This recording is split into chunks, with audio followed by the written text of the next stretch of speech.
निशुम्भशुम्भमर्दिनीं प्रचण्डमुण्डखण्डनीं वने रणे प्रकाशिनीं भजामि विन्ध्यवासिनीं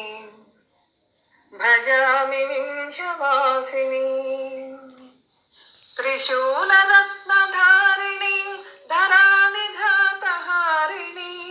गृहे गृहे निवासिनीं भजामि विन्ध्यवासिनीं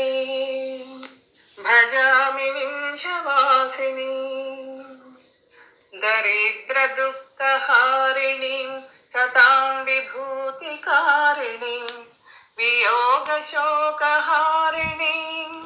भजामि विन्ध्यवासिनीं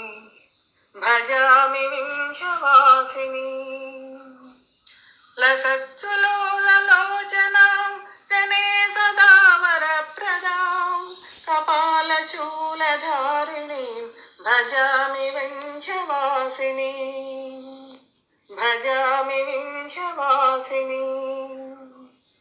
करे मुदा गदाधरीं शिवप्रदायिनीं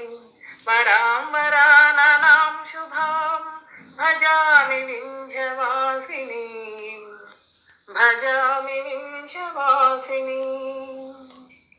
वृषीन्द्रजामिनी प्रदां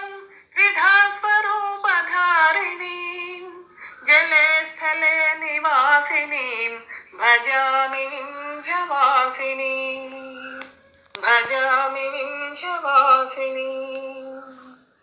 विशिष्टसृष्टिकारिणीं विशालरूपधारिणीं महोदरे विलासिनीं भजामि विन्ध्यवासिनीं